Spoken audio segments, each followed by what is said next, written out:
Going live. We are live and recording. So good afternoon now, officially, everybody. Alex here from the Festival Enterprise. I'm joined by Lucy Whittington right here in the screen where you can see her. How are you doing, Lucy? I'm good, thank you. I've got the same sunshine as you because we're actually only down the road from each other. We are indeed. Yeah, it's beautiful now. It wasn't earlier, but it's very nice now here in Poole in Dorset. And we're going to be joined by... she's here. She's made it. I've just seen her pop up. You can made it? I will... Right. Rachel's joining us. There she is. Build-up intro as to why Rachel was late. You can do it now as I'm adding her. I'm going to do it now.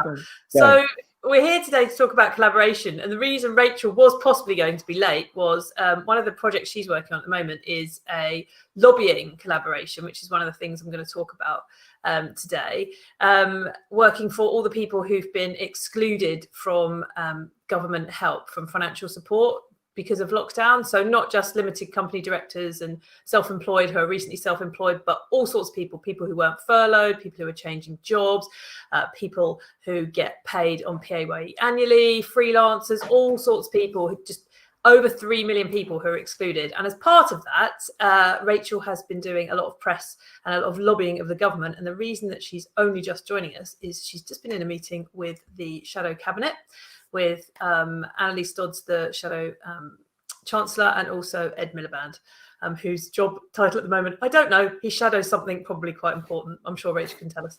But shadow business. That's what she's saying. Pretty important. Bang on cue. Ed's job at the moment, Rachel? He's the business minister. He's shadow to Alex Sharma. Okay, great. See, I knew it was something important. I just didn't know. But that's why you are only just joining us. But that was your big intro. But I missed it, so I hope you were kind. Yes, apologies, I'm a few minutes late. Yeah, welcome both. It's been I don't know, is it 6, 7, 8 weeks, maybe something like that even. Time flies when you're having fun. Yeah, hasn't it? Right. Well, we now have co-founders of the Broadroom, Lucy Whittington and Rachel Flower, with us today. So we are talking collaboration, not competition. And just to frame what we're going to be talking about today, Lucy gave you a little taste of there, and I'm sure we're going to pick Rachel's brain as to what she's just been talking about in her meeting as well. Good way to start the week, though. That's straight in there. So we're going to be discussing how to help your business bounce back stronger and faster by working with other businesses rather than competing against them. How embracing collaboration can make your business more profitable, productive, and efficient with higher customer satisfaction and lower turnover. And that collaboration comes in many different forms, not just partnerships and big deals. It can be as simple as sharing ideas, lessons learned, and best practices to help push the sector forward. And that's exactly what we're going to do today. So just tell us a little bit about the Broadroom first, because those people who may not have joined us right back at the start of this lockdown period, where we did a bunch of webinars with you, and we've been going now. It's going to be 150 live webinars on Thursday in 100 days. What's that all about? That's pretty good. I think is it the fourth one we're doing? I can't remember. I think it is. I think it's the fourth one, yeah. We're over the hat trick. Do you want to introduce Broadroom, Rachel? Yeah, sure. And, I guess it does fit in nicely with today's topic as well. And that's because it's something that we believe in really strongly. The Broadroom was established just last year, and partly born, I think, out of our frustration, Lucy, about networking events and how business owners actually come together to help one another.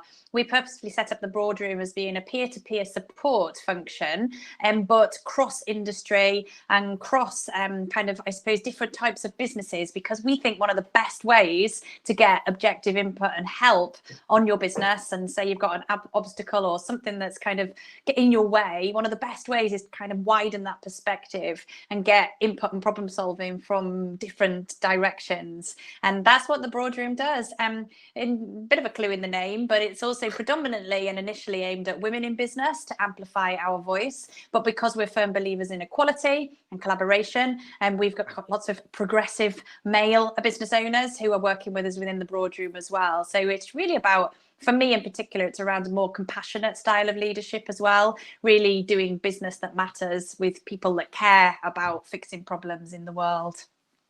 And actually that leads into the collaborative approach as well, doesn't it? Because we don't, I mean, it really is almost that split. A lot of people in business see everyone else and everything else as competition. And that's a completely different energy to come at your business and into a market than looking at what can be done collaboratively. And, just in a general sense, in a market, if you're able to, promote what it is that you do as a service or as a product, often that generates demand for everyone in that market, and that market becomes more well known. Or you talk about the problem you solve in a bigger way, you can generate demand in a bigger way, of which you'll get a slice of that. And I think sometimes, if you focus too much on just what can I get and what can I grab, it's a completely different energy than, what ideas can I share? What can we do that makes this work better for everyone? And that's part of our kind of, values and stuff in the Broadroom as well. It's like, it's the rising tide lifts all boats approach. It's not just about what can I get out of it for me, because that's just not how Rachel and I like to do business. And we know there's plenty of other people out there who don't see that as the best way to do business either. I mean, the reason you've run 150 webinars in the last 100 days is because you don't think that either. It's not about how can we, get more people to our stuff and our events. It's like, look, let's share ideas. Let's help each other. And, if we can all be running our businesses better, then we've all got more time and resources and money to spend buying everyone else's services. It's just 100%. I think one of the good things as well, hopefully, that has already come out of the pandemic and will continue to do so, is shown the fragility of the ecosystem as well. That actually it's not small businesses versus big businesses or anything in between. Is we're all interdependent and reliant from an economical point of view on the way that trading takes place. And we've talked in some of our previous webinars here about how in a way beautiful it's been to see during this time that people have reached out and supported one another and tried to get them through this. And now, as we build the economy and build back better is Boris Johnson's latest slogan. But that's going to be so much more important than it ever was, in our view. Thank you very much. And thank you, everybody, for joining us. I can see Warren has just jumped in and joined us. Joe, Socky, Phil, Mike, Paola, thank you for joining us again. I think you're the last person I spoke to on Friday, if I'm not much mistaken, Paola. So thank you for joining us. And Angie, who says, love what I hear. I worked in Rwanda during the genocide, and the only way they rebuilt the country was working together, sharing and helping each other. I've tried to say this to companies here and had so many doors shut in my face. Which is sad to hear, but not unusual. We also say follow the breadcrumbs. I think those companies that are shutting your door in your face is very difficult, but you keep going and knocking on doors and you'll find the ones that open and welcome you in. And that's again coming back to why we established the Broadrooms, just make it easier for companies that genuinely want to work together. Then let's just cut to the chase and get on and do that. You're absolutely right, Angie. It is frustrating, but I do think the tide is turning. Yeah. I think perseverance is my biggest lesson, 10 plus years in business. And like Rachel says, you just got to keep knocking on those doors and some of them will eventually open. Those of you already doing, without me even asking, but I'll say to those who are joining us for the first time, just a couple of quick bits of housekeeping in that. Any questions or commentary, connections that you want to put? Normally we'd be doing this in a live event with real humans interacting with each other and connecting. So do pop your LinkedIn into the box there, put some commentary on what Lucy and Rachel and myself are talking about, and any questions especially, pop them in there. Hashtag breadcrumbs, Paola, indeed. And that would be perfect. And also those of you, we're now streaming live on Facebook, Twitter and YouTube. So anybody who's watching on there and not down the beach on their phone, then just go to festivalofenterprise.co.uk. You can join us there here on this Crowdcast platform instead. But equally, if you want to stay on the beach on your phone, that's cool. We'll let you do that as well. So Rachel, do you want to give us a little, I don't know how much you can tell us what you've just been chatting about and what your kind of main thrust of things were today with your meetings? Because I heard from Lucy before you've had a couple of these over the last few weeks. Am I right? Sure, yeah. So I've been just in a meeting as part of Excluded UK. We're a not-for-profit alliance that was set up only 5 weeks ago. In the wake of COVID, there's been some fantastic government support schemes that have come out, but unfortunately, some businesses and individuals have fallen through the cracks. That's now been identified by the Treasury report that was issued on the 16th of June, but we are waiting for the UK government to take action and fill in those gaps, and it's not been apparent when or how they're going to do that. So yes, this morning I've just been in a meeting with Ed Miliband and Annalise Dodds, really talking through the problem as we see it, representing the 3 million estimated people that have fallen through the cracks, and we're really into solutionising. Tomorrow we have an APPG, an all-party parliamentary group that's been set up. We've so far got nearly 80 MPs joining, and it's under this theme of collaboration. You know, it's a really beautiful example because I'm really quite apolitical in the everyday. My interest in getting this problem fixed is just quite simply because I see injustice and inequality. And more importantly, we now have people who are really very vulnerable as a result of having no income into their households or their businesses for more than 100 days. So we've had a very positive conversation with Ed and Annalise. It's quite eye-opening as well to be involved in what goes on in the Houses of Parliament and behind closed doors. So exciting, but I must say, Alex, been quite a difficult time for me as well, because I'm a very empathetic person, and so many heartbreaking stories I've been dealing with over the past couple of months. Businesses closing, going into liquidation, and then also individuals and families being really adversely affected through no fault of their own. So it's been quite tiring as well. No, I get it. And, you know, a friend of mine, kind of taken on another level now, a friend of mine started a podcast called Not Just Crew, which was essentially just to share inspiring stories of people who have been cabin airline crew and have gone on to do amazing things, or who are still airline crew and are doing amazing things. And it's just, I guess, because of the moment and the time and the unbelievable amount of redundancies in that industry, is taken on a completely different slant. And this Facebook group we started is literally now 300 people a day joining from airlines all over the world, every airline under the sun you could possibly think of. And you know, I've now started we do like a regular Facebook Live podcast in there, and there's people who've like cabin crew training to be doctors, or somebody's gone on to be like a very famous voiceover artist and, you know, loads of electronic games and stuff. But equally, what's become more and more important is that people are actually trying to help each other by posting up lots of different jobs in different parts of the country that people might want to look at. There's 2 recruitment companies that are formed from like cabin and flight crew, putting together different job opportunities for crew.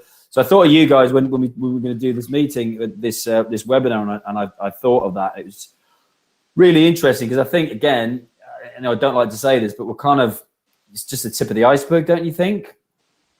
Yeah, and I think, you know, indeed, just what you described there, Alex, you know, what I hope to achieve through being involved in Excluded UK and raising my voice against this injustice is also just to restore people's faith in humanity, you know, to show that people really do care and they will try and help even when there's nothing in it for them. And I think that's a really beautiful thing. And the whole pandemic has been so traumatic on many different levels. You know, not every day on the news and the media, we are getting blasted with some terrible, you know, things that have happened. And so so many of us, I think, at a soul deep level really want to, how can I help? How can I contribute? How do I make a difference? And by finding your way to some of these groups, and small things matter, don't they? So it's like the rising tide that Lucy just talked about, you know, never think that you can't make a difference, never think that your voice doesn't matter. And as frustrating as that is, what I've seen that's been lovely in the Excluded UK community is people have bad days. We've had a lot of mental health problems in there, by virtue of the reason that they're there. But they'll come back fighting the next day, and somebody has picked up the baton whilst they've been gone. And that's been a lovely thing to see, which again talks really nicely to the collaborative theme that we're focusing on today. And that's the other thing about collaboration is, you know, so many of us who run our own business or are self-employed or freelance and work for ourselves, you know, for whatever reason, and I used to think this way too, you know, you can be very stubborn about wanting to fix everything yourself, feeling that you need to have all the answers and you need to know how to do everything. And yet there are hundreds and thousands of people out there who've done this before you. And that's not to belittle you doing it now. It's just to say that, like, probably someone else has had this problem before, if not hundreds of people. Someone else has solved this, or there are different ways to solve this, or someone has gone through this before you. And you know, and when you look at it in that context, it seems, you know, it is a bit daft to just try and figure it all out on your own.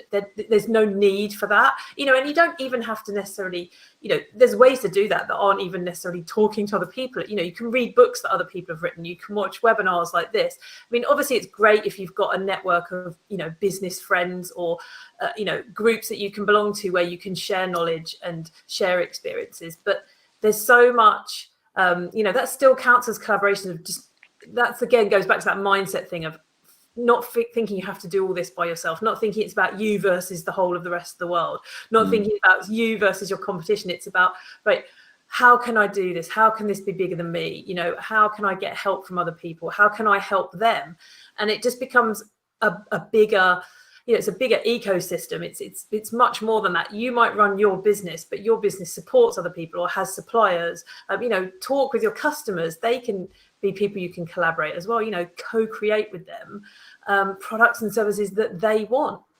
It's you know, really interesting. You know, one of my other businesses outside of the Boardroom, Serenwood, which has been running for 10 years and grew really organically through referrals and recommendations, and never did any marketing.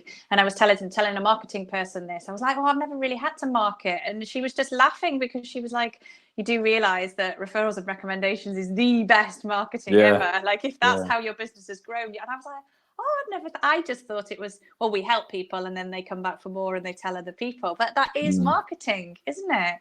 Yep.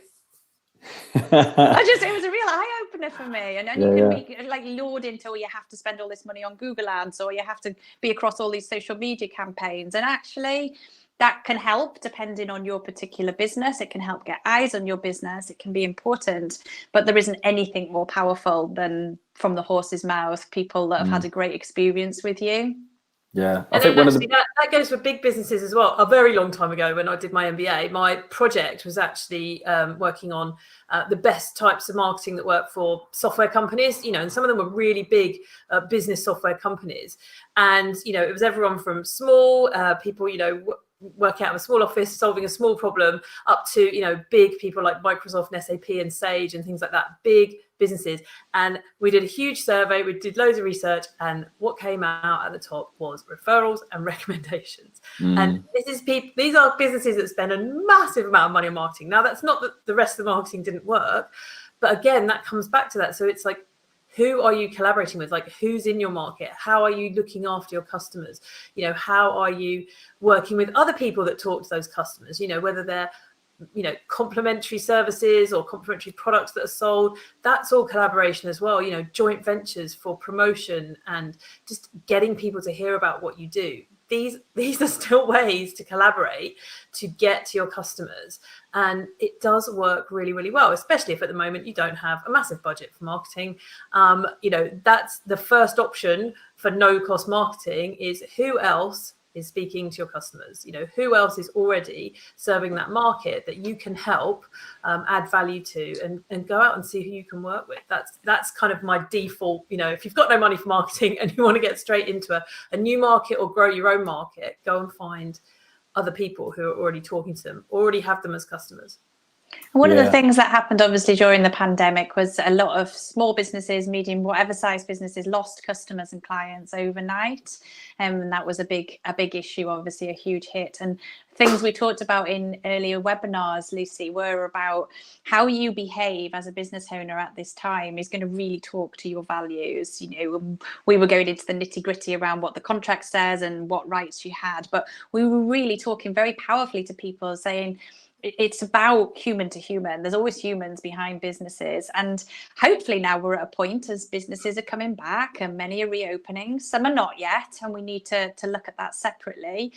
But for those that are reopening, it's very likely that your old customers are going to start drifting back to you. And how do you capitalize on that? And they're going to remember what happened, you know, 3 or 4 months ago. And you may also have opportunity now to put out new services, to do new collaborations with, you know, either local or like-minded businesses, that's going to really hopefully power your business, your products, your services forward in a different way. And probably for many of us made us so much more grateful for our customers as well. You know, never get complacent about people that are spending money with you and trusting you to deliver or do a certain thing. And we really believe in obviously the power of like testimonials and social proof around the quality. And I'm hoping that during this little bit of a lull for some business owners, that they've got really refocused on that incredible customer experience that they now want to give. Yeah, what advice would you both have? I know, you know, Lucy's got quite a big marketing background there as well. What kind of things could people be thinking of doing? And we were talking off air about those businesses that still aren't allowed to open. We're just talking about, you know, like a beauty salon, for example. Like, yeah, you can open the pubs, but you still can't open a beauty salon. But anyway, we won't go down that route. But yeah, those businesses that that still aren't open, or like you say, are in that kind of limbo of waiting for some of those customers to come back, or even communicate with them, because as we know, you know, a lot of people I've been speaking to are marketing departments, and they've all been furloughed. And now that they're starting to come back and budgets are being reassigned, because those are some of the conversations I've been having. Yeah, what advice would you have for those kind of people and those businesses who probably do sit among those 3 million that we've been talking about? Well, you know, aside from the fact that some of them, you know, the financial side of it, which I'm not going to go into now, if they're in a position to spend time on their business and to focus on what they can do, there's kind of two options really. It's, you know, if there's something they can sell that's related to or different to what they've been doing, you know, of course, that's something that we talked about right at the beginning. It's like, what can you change to sell instead? You know, can you teach people what you did? Can you share your advice? Can you share information? Can you sell products if you sold a service before? You know, look for the obvious quick switches. If you just cannot sell anything and you do have to wait, the key thing, you know, moving on from what Rachel said, is being in contact with your customers, you know, being there for them, and not, as there have been some very lip service kind of emails of like, oh, we're doing this, we're doing that. Like, we don't really want to know that unless we can see where that's leading us. You know, be helpful, be useful, point us to articles, give us things we can do at home in the meantime. You know, how can we look after ourselves,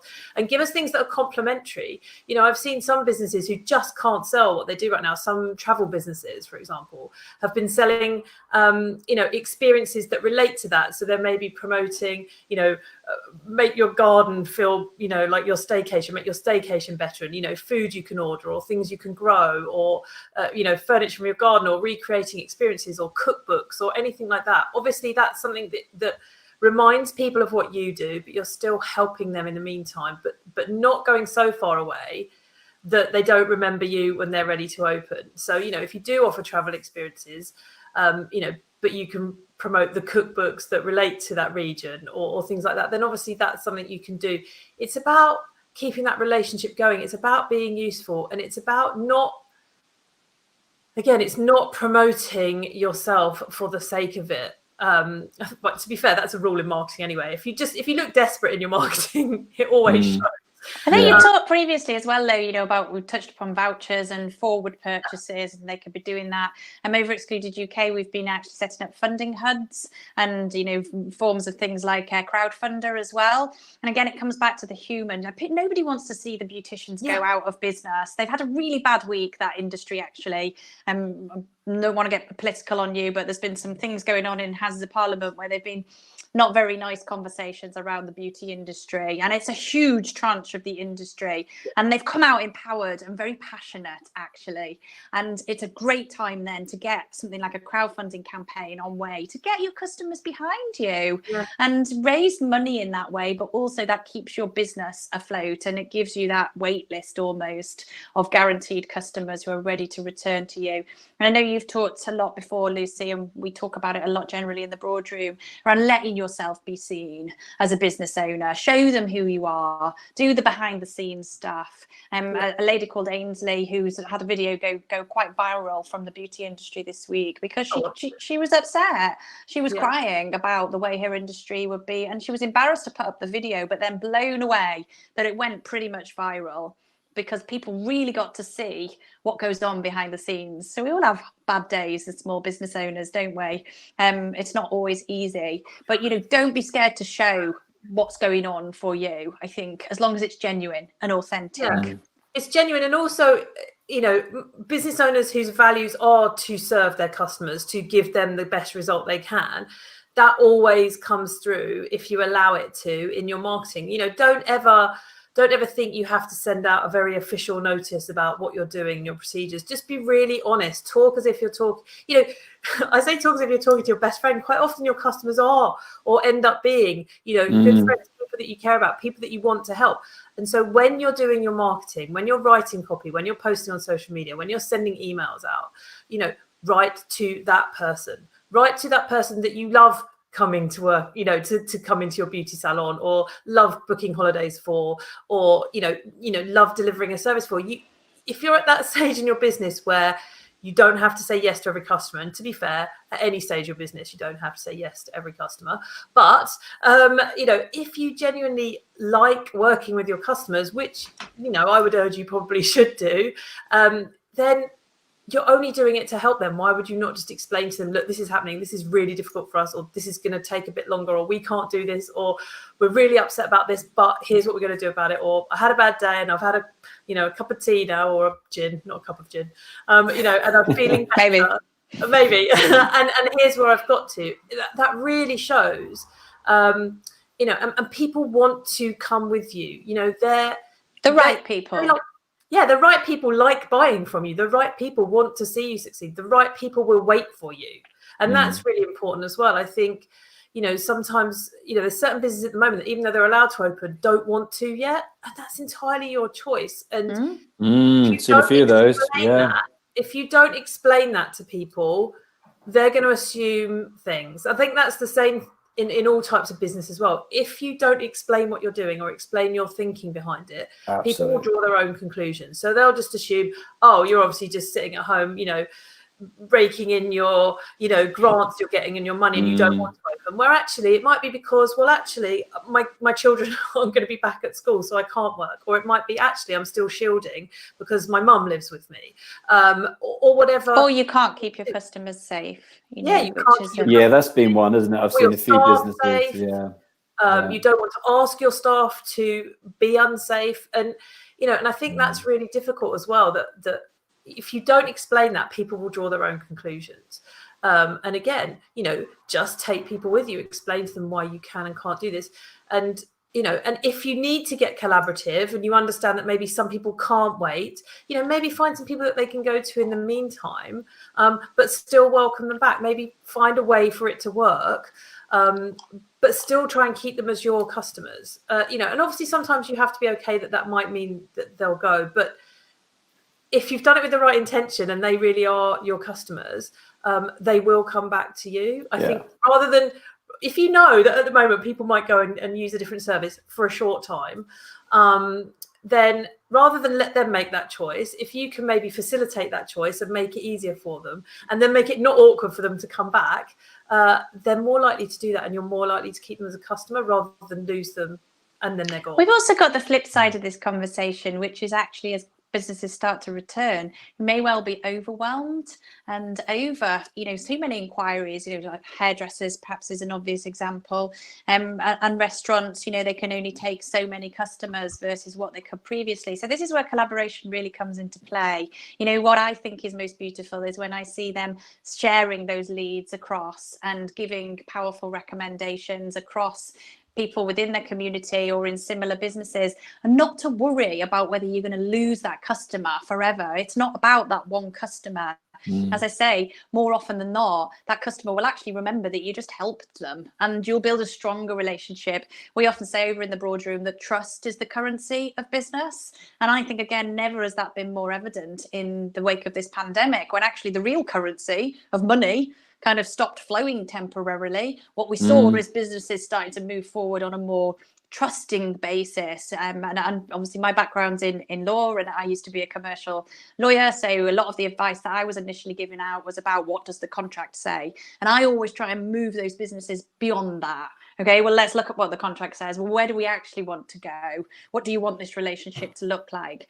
And on the collaboration theme, people get hung up on this phase, joint ventures, and they come to me and they say, I need a joint venture agreement.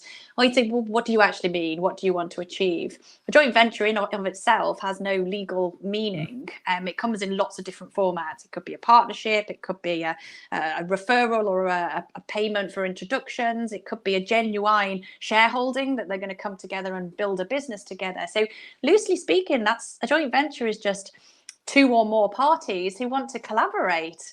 And the magic is in, well, what outcomes do you want? Why are you doing this? What are your shared values? And quite often when I get them around the table and have that discussion, they're not as aligned as they could be. And sometimes the joint venture doesn't go ahead. That's good, because the last thing we want is joint ventures that get formed, start running at 1,000,000 miles an hour, and then 6 months down the line, we find out that they are all falling out because they didn't have a shared aim, they didn't have shared values. So I think when it comes down to collaboration, there's things that can be done just from a gut instinct, which sounds a bit woo-woo, but often when you're knocking on doors, if the door opens, you get a feeling about whether that thing's going to work or not. And we have to help people to get more in touch with their instincts, to trust that. But then we have to help people to ask the right questions, to really get into the detail without getting stuck. Because what we also don't want you to do is spend 2-3 months negotiating something.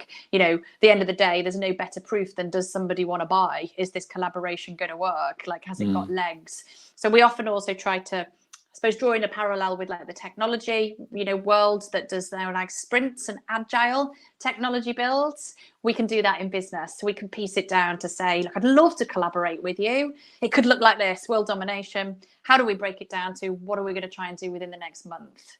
How could this work on a piecemeal basis? And again, comes back to hashtag breadcrumbs. Then you will know as you get moving with that whether that's going to work, or whether you can just say, that was fun, but I'm going to go and do my own thing. Yeah, I think we've all been there, haven't we? But there's no harm in exploring, not getting too. Let's have a look. Loads of comments coming in, so appreciate that, everybody. Appreciate your commentary on that. It's great to keep the conversation going. Maybe this is a good one to pick up, Rach, as you just come from that meeting. David saying, I'd be interested to know the source of the 3 million excluded quote. I've been quoting an IFS paper that stated 1 million would not be entitled to government support. 3 million plus is huge. How's the lobbying of MPs going? I received nothing but stock replies offering no support, just directions taking a loan. Yeah, great questions, David. Okay, well, as you can see, I'm very passionate about this topic, but I'll try and keep it short. The Treasury Select Committee report that came out on the 16th of June was able to quantify at least 1 million, which is probably where the IFS paper came from. That's really only because it's the first part of a number of parliamentary inquiries that is still ongoing. So they've already quantified 1 million, and we've been working with them to show them why we think it is closer to 3 million, could even be as much as 5 million. And most of the data in that 3 million has been taken from sources like the ONS, HMRC sources, data issued by BICE from within the government. So it's almost as if we're doing their job for them. And one of the key arguments Excluded UK have been asking is, government, why don't you do your own research on how many people have actually been excluded and have actually fallen through the gaps? It's actually one of the things we'd love to see. You'll see the 3 million bandied around a lot now, and that's because it has gone through forensics. Standard Life issued a report this week. They'd taken a cross-section of the UK, and they were able to extrapolate that to show that it did look like closer to 3 million. And so we're getting a higher level of confidence from economic correspondence to back that up. My own MP, I've written to him 16 times in 14 weeks and never got a single response. No, not a single response. We have many cases like that, unfortunately. No, it's a bit like shows some of the shortcomings in the way the parliamentary process works, that you can have a very sympathetic and hands-on MP within your constituency, and then they've been really getting stuck in and trying to lobby on your behalf. And then you could be like me, or it sounds like you, David. You can have an MP who's just not responding, despite the fact that that's part of their job.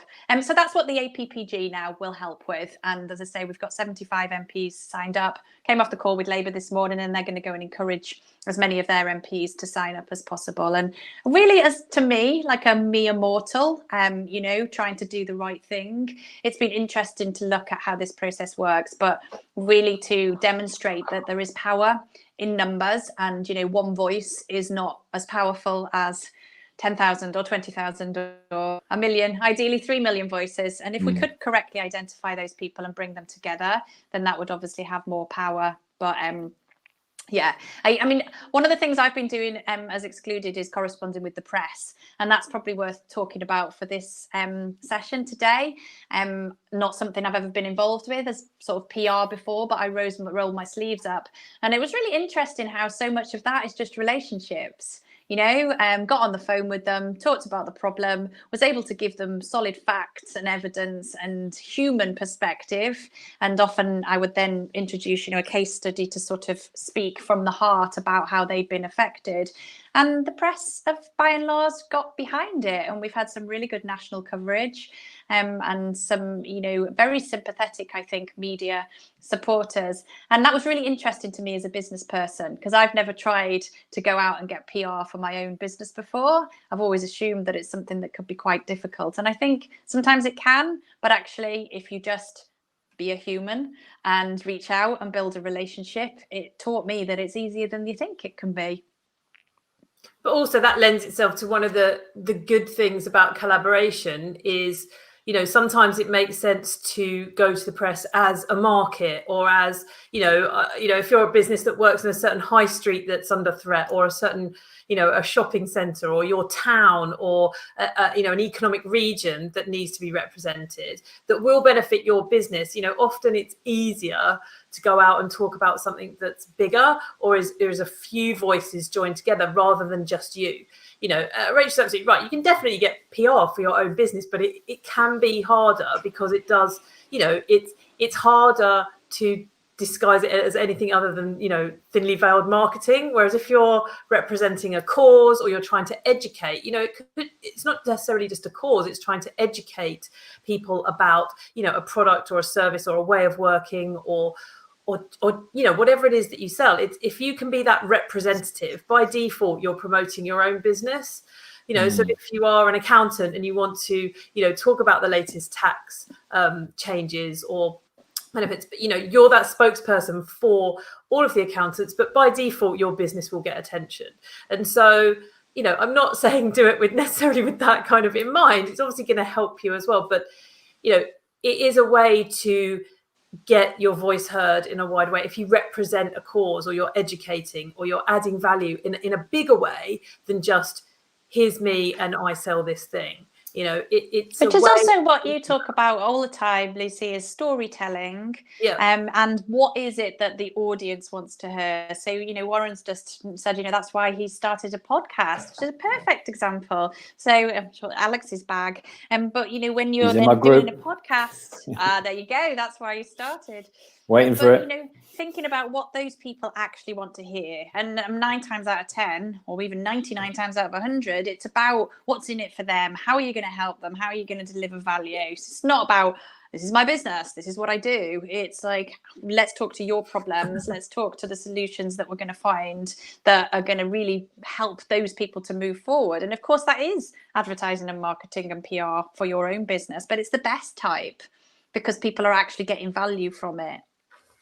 And this is all, I mean, it's the same thing. I always say collaboration is so interlinked. When you help somebody else, then you will be helped at some point in the future. You know, I'm a firm believer in that. And the more we can do things, my favorite bank. Karma, yeah. You know, the more that you do things that you're not just doing them for what you can get out of them, you're genuinely trying to help. You'll be amazed at how much good will come back. You know, maybe not tomorrow, maybe not next week, but you have to believe at some point in the future. Yeah. And for me personally, you know, I've built my whole business on relationships and being trustworthy. And you know, I think that's priceless. And I would just love to see the face of commerce and business just moving so much more powerfully in that direction. Yeah, no, I agree with you. I think that's the biggest lesson I've learned from the 10 years plus I've been in business as an entrepreneur, it's relationships. solving problems, not just on your own. I think it goes back to that original thought that either someone solved this problem before you, or they've half solved the problem and you've half solved another problem. But until you have those conversations, or you can come together in some kind of, forum or discussion, you don't realize that together you can solve an even bigger problem. Or you realize that the problem wasn't really a problem in the first place, and you just move past it. You're making a big deal out of something that wasn't there. I think also, don't forget to ask your customers as well. I think a lot of people think that they just need to collaborate, with other people in their industry. Like, Rachel said, the Broadroom that we run we actually like collaboration across industries, because often each market or industry gets kind of stuck in its own ways. There's that certain element of like, well, we've always done it this way, or this is just how things are. And until you get that disruption, I know as a marketeer, I have my kind of area of expertise just because I've been doing it for long enough, which is software. But I also go and work in other industries, and I'm very open. The fact that I have no experience in that. I've recently started working with a not-for-profit, and I was very open about the fact this is not my area of expertise. But what I will bring to it is the commercial understanding, and actually that's what they wanted. So don't think you just have to stay in your little arena. If you feel you've got something to add of value outside of that, and and ask your customers as well. You talked about crowdfunding earlier, Alex, and actually that is a form of collaboration. It's 100%, right, we're going to put these things out. We want to launch this and this. Maybe there's 3 different things, and you'll see which one people want by the one that they want to pay for, or they'll want to crowdfund. And have surveys. Use social media of like, we're thinking of doing this or this. Which one do you want to see most? Like, that's collaboration. That's working with your market to create things that they need right now. So if you're stuck, and to be honest, you should always ask your customers anyway, because at the end of the day, they will always vote with their wallets as to what they want to buy. But you can either ask them by launching something and seeing if they buy or not, or you can bring them in on that process as you take things to a market, as you're thinking about launching things. And again, if businesses can't trade at the moment, but want to be able to come out of the starting blocks when they are able to, or want to go back to work, now's the time to be having those collaborative conversations, whether they're really formal focus groups, doing proper surveys, or whether they're just informal, using social media and asking people to just have conversations about what they want to do and what they want to see. And going to say, we've talked a lot about customers, but of course, collaboration is very much this ecosystem that I referred to earlier in the call. So it's building those relationships with your suppliers and your supply chain. It's building those relationships with, perhaps larger organizations or even smaller organizations that can work alongside you. And some of the work that I've done over the years is you're helping people get onto government frameworks and being involved in bids and tenders. And, particularly for female founded businesses, I find not always having the guts to just get up and stand up and being counted in sort of these bids. I was working with someone just last week who's won a bid, and like, they just can't believe they've won it, and they nearly went not in for it in the first place. And sometimes you need that extra push, don't you? And even if you don't succeed in the piece of work that you were looking for, inevitably something else comes of it. You build a relationship, you get referred somewhere else, or you've just managed to create a whole load of great content ready for the next time you bid or the next time you pitch. And I think other things I know people have been doing during this kind of quieter time is things like perfecting their pitch, perfecting their, deck of information that they would take, really getting clear on the services and the products that they provide and why they provide them and who they help. And we've talked a little bit, Lucy, about, reaching out for help in that. Like, if that's not your bag, if words aren't your bag, if graphics aren't your bag, if the updating your website isn't your bag, great time to reach out and pay somebody to do it, or do a skills exchange, which is something else we've talked about under the collaborative banner.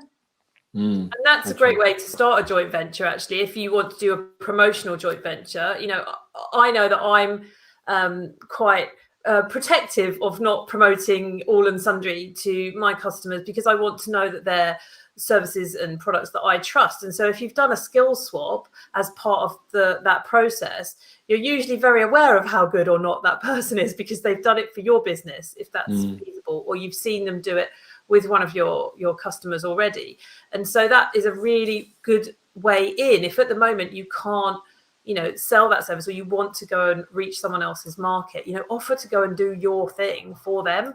And then they've got that immediate experience. And also what that tends to do is it allows them to talk to their customers and talk to their market in their own language that they're used to communicating with their customers in about what it is that you do, which always sounds so much better from a communication perspective and a marketing perspective than you giving them some words to say, because their audience are used to hearing from them in the way that they speak. So if they've had experience of what you do, they'll then talk about it in their own words, and it just sounds so much better. Yeah, what I'm interested to know actually, what do we know what other countries have been like with regards to, whether it's 1 million, 3 million, 5 million people falling through the cracks, any of like our nearest neighbours that we know, what their situations have been and how they've dealt with it? Yeah, different countries have taken different approaches. And I'm really at pains to say, actually, in this regard, the UK has, by and large, done a good job. So those that have been supported by the schemes have done well. And because at a sort of a basic level, people haven't been gone out spending, and they may even have saved and got a little bit ahead. And so that's good. And I'm really at pains to stress that Excluded UK and what we've been raising awareness of is it's for those that weren't eligible for the schemes at all and received, either zero or inadequate support. That's what we're trying to fix. I think if we could fix that problem, then it could be something that the UK could really be proud of at this time.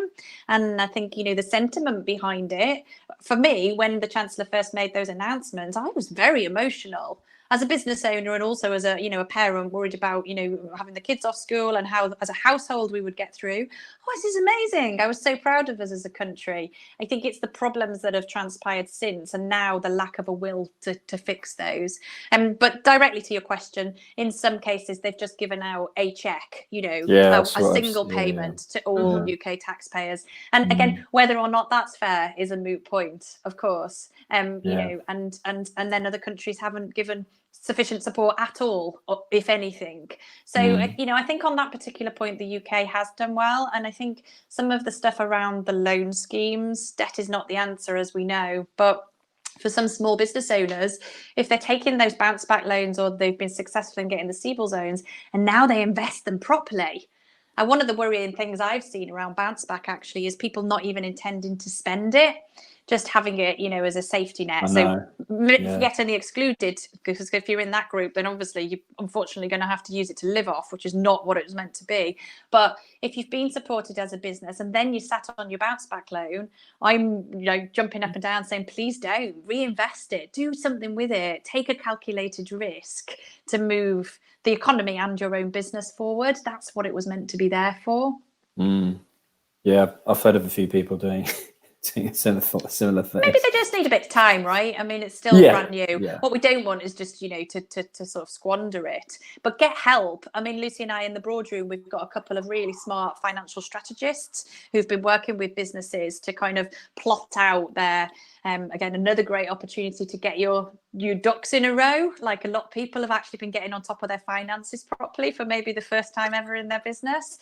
So work with a financial strategist to look at what are you going to need to spend, and if you've got that loan, what could you spend it on to really make a difference, to really get an ROI on that investment and not be scared of it, because it is a government backed loan as well. So, in theory, if it goes wrong and you can make representations that you've spent it carefully, but it didn't work out, then there should be a sympathy to that. It is meant to move the economy forward. Yeah. We're going all over the place here, aren't we? There's always so much to discuss. We are, and I was just about to draw it all back together. To say, as we got maybe, I don't know, 5-6 minutes before we kind of bring things to a close. Anything else you'd like to focus on to try and come forward to a couple of actionable points that people could perhaps look at, take away, where they can get help, how they can find out more about the great work that you ladies are doing as well? I think, for us, when Lucy and I run these type of sessions, it really comes from the place of, we've between us got many years experience now, more than we care to mention anymore. And we just hope to kind of sow some seeds and percolate for people, inspire people, motivate people to maybe think differently. I think that's really fundamental, to get outside of basically, as business owners, we can tend to just get stuck in our own little box and what we're used to doing. So even just opening up and coming on to calls like this via your organisation, Alex, can just be all that it takes to shift the dial. And then on the topic of collaboration, simple takeaways are literally like, gosh, who have I collaborated with in the past? And it was really fun. And I really got some great results out of it. And I felt inspired and energized. And who are the people or the organizations that I would love to work with that I think could really be like-minded and move my business forward? And then the flip side of that, obviously, is who am I working with that kind of doesn't fit anymore and drags me down, and I could do with moving away from. How quickly could I make that happen? There'd be some really, I'd love people to just go away and sit and ponder on those collaborative issues. What about you, Luz? I think for me, it's thinking wider about what that means. Often when we think of collaboration, we go to the immediate, I just need to work with another business to sell more of my stuff. And actually it can be wider than that. It could be to solve a new problem. It could be to influence a market. It could be to educate a market. It could be to lobby, government or organizations. And so, yes, absolutely. If your immediate pressure is, sales and marketing, do think collaboratively about that. Who can you work with and what could you all do together? But also to think about it from that kind of less immediate sales perspective, but just a general, rise in influence and education and just being noticed as a, a market or an industry and what you can help to represent, and to look around. And if there's nothing there already doing that, to start it. I think it's really interesting as well. What I love in business is seeing people who are genuinely pursuing a passion and they've got a purpose. And there's a lot already, very well known around when times get hard, that's how you will pull through. If you are so connected with something that is purposeful and the difference you want to be in the world and the change that you want to see, then that is what is going to really pull you through the difficult times. And so many in business lose sight of that, myself included. It's so easy to just set up a business doing what you already know how to do. How many business people do we speak to and they're like, they might be running a marketing agent, but they actually want to do music with small children or something, and you have that inspirational conversation that's like, why would you not do that? Well, I'm too scared, or there's already loads of competition in that space. And we always say, don't we, Lucy, you can be like a crab-like move towards your passion. You don't have to just run into things and put all your eggs in one basket, but the closer that you can get to genuinely feel energized in your day-to-day work, to genuinely think that you're making a difference and that it matters, then that's for me, that's the power of business. Because most of us, yes, we want to make money and it's part of our livelihood, but when the two collide, that's where the power is. Thank you. I just reading Paola's comment there. Sorry, I was miles away. Really nice, Paola. Thank you very much indeed for that. And Alex, obviously within the topics we've discussed today, we'd be happy to deep dive into any one of them. We've talked about supply chain, customers, working with government, working with industry, working with investors. Each of them on their own is almost a little mini topic where we can go into the nitty gritty for people. It'd be good to know from your audience what they really need in terms of bouncing back in the weeks and months ahead. Yeah, let us know, absolutely. And we are looking to kind of distill that to come back with a new offering the other side of the summer. Basically, I think we're gonna kind of tailor things down to maybe a couple of days a week in August, just because I still think everybody wants to have a holiday, even if that's a holiday in this country, just to get away from the place where you've been for the last 4 months. Booked up. It's really great. Really great. Yeah, I know, exactly. Everybody came here about 2 weeks ago, didn't they? If you'd just like to come in sort of a steady flow now, that would be fine. Yes, Lucy and I were busy picking on separate occasions broken glass from the beach and different experiences, but we won't go down there. Take your rubbish with you. Exactly. I think Devon, Cornwall, Dorset, all those kinds of places. Great. Look, thank you all very much indeed for your comments.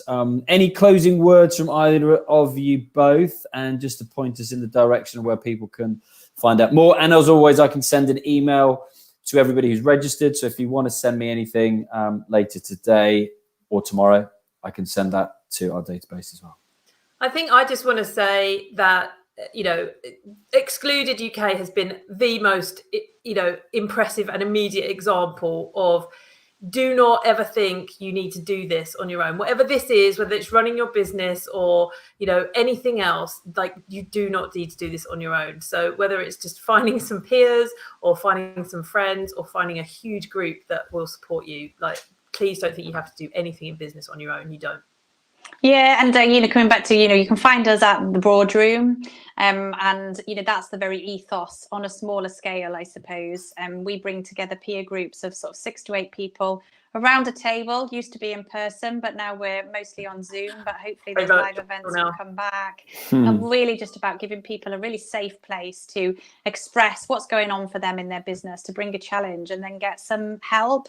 And you know, as I say, I can't stress that enough. If you get outside trusted, objective input on your business, it is a game changer. And people that are not giving you advice from a self-interested perspective, that's a real danger. People that are not trying to sell stuff to you, they're not trying to get you to spend money on them. You know, some of the adjectives, I suppose, that we get back from people in the Broadroom are literally like, oh, you know, it's a breath of fresh air, and I feel so inspired. And again, come back to, that's my passion. That's my passion. I just want more people, especially women, to feel empowered to set up in business and be supported to make a success, because our stats around failure in business in the UK are still pretty dire. And fundamentally, I think that comes down to people not being supported in the right ways or by the right people.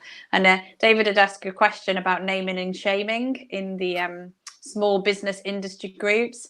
I'm not going to do that now, but let's just say I would absolutely love to be part of a new industry group, a new type of a collaborative small business industry group moving forward. And I think the pandemic has exposed very much the need for that. So watch this space. 100% agree with you. Well, listen, everybody, thank you very much. Lucy's just posted up where you can find out everything you need to know about the Broadroom. And if you've been inspired or provoked in any way, shape or form, or informed today, then please head on over there, join them. And like I said, I'll be able to send some links through. Thank you all for your commentary. It's been really interactive. Paola, Warren, David, etc. Mike, if I don't name check you all, but that's great. Thank you very much indeed. And as Warren says, great points made. Huge power to the Excluded UK cause, and thank you so much for all your efforts. It's Thanks for having us again, Alex. Always welcome, anytime. Always absolutely. a pleasure. Thank you both very much. Thanks, everybody. All right, bye, Take guys. care.